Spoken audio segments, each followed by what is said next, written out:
ચલો વિદ્યાર્થીઓ, આપણે હમણાં વિશ્વ જળ દિવસ ઉજવ્યો. ક્યારે ઉજવ્યો વિશ્વ જળ દિવસ? 22મી માર્ચ. આપણે હમણાં 22મી માર્ચે વિશ્વ જળ દિવસ ઉજવ્યો. સ્વચ્છ પાણી એ દરેક મનુષ્યના પાયાની જરૂરિયાત છે. તો સ્વચ્છ પાણીનો ઉપયોગ આપણે શેમાં કરીએ છીએ? તો સ્વચ્છ પાણીનો ઉપયોગ પીવા માટે, સ્નાન કરવા માટે, રસોઈ માટે, કપડાં ધોવા માટે કરીએ છીએ. શુદ્ધ પાણી એ દરેક મનુષ્યની પાયાની જરૂરિયાત છે. પરંતુ વિશ્વમાં ઘણા બધા એવા મનુષ્યો છે કે જેમને પીવાલાયક શુદ્ધ પાણી મળતું નથી.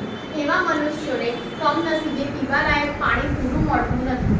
અહેવાલો અનુસાર 1 બિલિયન મનુષ્યોને આશરે વિશ્વમાં પીવાલાયક પાણી મળતું નથી. આપણે આ પાણીનો ઉપયોગ આ સિવાય ઉદ્યોગોમાં કરીએ છીએ, કારખાનાઓમાં કરીએ છીએ. આ માટે પાણીની અછત સર્જાય છે. તો પાણીની અછતના મુખ્ય કારણો કયા? તો પાણીની અછતના મુખ્ય કારણો વસ્તી વધારો, ઔદ્યોગિક વિકાસ, પાણીની ગેરવ્યવસ્થા, બીજા બધા પરિબળોને કારણે પાણીની અછત ઘણી વર્તાય છે.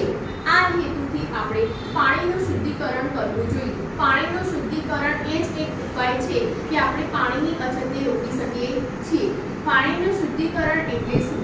તો પાણીનું શુદ્ધિકરણ એ બધા પ્રદૂષકોમાં પાણીના સ્ત્રોતમાં પહોંચે તે પહેલા દૂર કરવાની પ્રક્રિયા છે.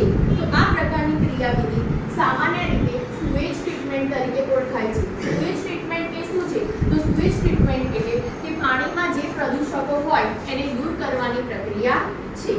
તો સુએજ શું છે? તો સુએજ ઘરો, હોસ્પિટલો, ઉદ્યોગો એ બધામાં અનેક જગ્યાએથી મુક્ત થતું પાણી છે. તેમાં વર્ષા ઋતુમાં શેરીમાંથી વહી જતા પાણીનો પણ સમાવેશ થાય છે. રસ્તા, છાપરાના ધોવાણમાંથી આવતું પાણી હાનિકારક તત્વો ધરાવે છે.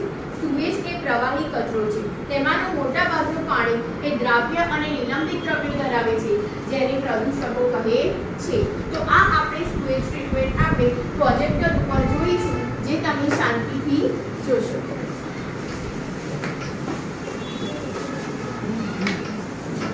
શુદ્ધ પાણી પીવાથી વંચિત રહી જાય છે તેમની સંખ્યા અડધીથી ઓછી કરવાનો હતો.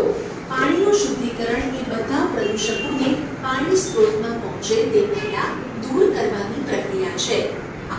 પાણીનું શુદ્ધિકરણ એ બધા પ્રદૂષકોને પાણીના સ્ત્રોતમાં પહોંચે તે પહેલા દૂર કરવાની પ્રક્રિયા છે. તો આ પ્રકારની જે ક્રિયાવિધિ છે એને શું કહેવાય?